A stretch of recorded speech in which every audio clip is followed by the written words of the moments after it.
Bonne nuit, maman. Bonne nuit, maman.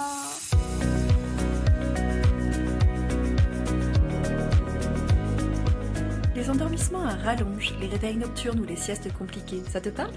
Bienvenue dans Au pays des merveilleuses, le podcast qui t'aide à retrouver des nuits paisibles et des journées plus sereines. Je suis Alice Pigano, fondatrice d'Enfance Positive, experte en sommeil des enfants et en parentalité bienveillante, et aussi maman de 2 jeunes enfants. Ici, on parle sommeil, parentalité et équilibre avec des conseils concrets, des partages d'expériences et des échanges inspirants avec des experts et des parents. Installe-toi, on commence. C'est parti. C'est parti. Dis-moi, tu as déjà eu cette impression, toi aussi, que depuis que tu es maman, tu dois choisir entre lui et toi. Choisir entre dormir ou le bercer encore. Entre manger un vrai repas ou être dispo pour jouer avec lui. Entre prendre soin de ton corps ou répondre à son besoin de contact. Et souvent, tu choisis lui, ton enfant, parce que tu l'aimes, parce que tu penses que c'est ce qu'il faut faire. Mais au fond, tu t'épuises, tu te perds un peu. Alors aujourd'hui, j'ai envie de te souffler doucement quelque chose. Tu n'as pas à choisir, tu peux trouver l'équilibre. Pas un équilibre parfait, pas une recette magique, mais un équilibre doux, vivant, évolutif. Allez, viens, je t'emmène. Dès les premiers jours, on te balance des phrases du style « il faut t'écouter, mais pas trop quand même ». Ou alors « fais au feeling, mais fais attention à ne pas créer de mauvaises habitudes ». Ou encore « pense à toi, mais ton bébé passe avant tout ». Et toi, tu restes là, au milieu, à essayer de comprendre ce qu'on attend de toi.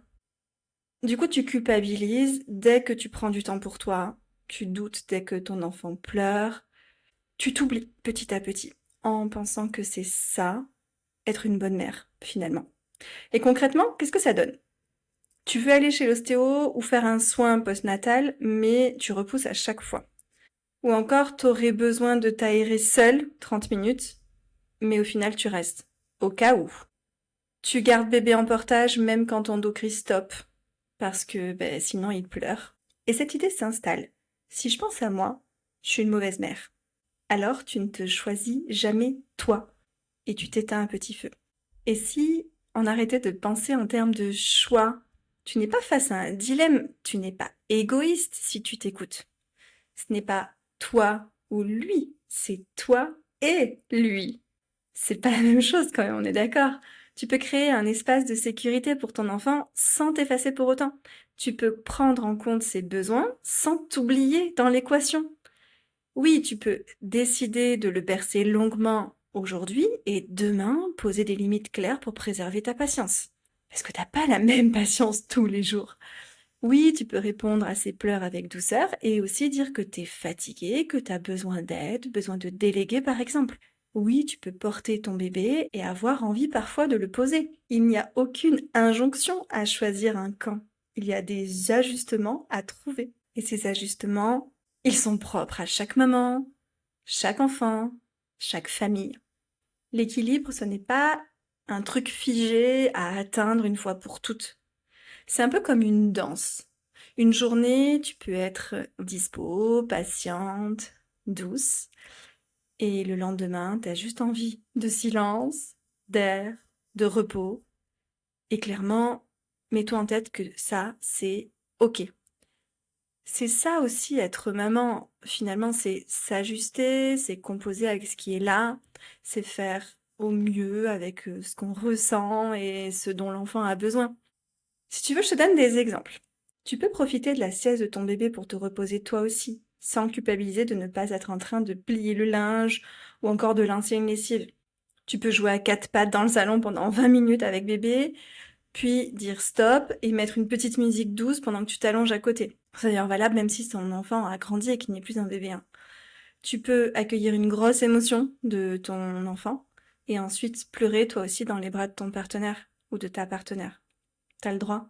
C'est une co-régulation, c'est une coexistence.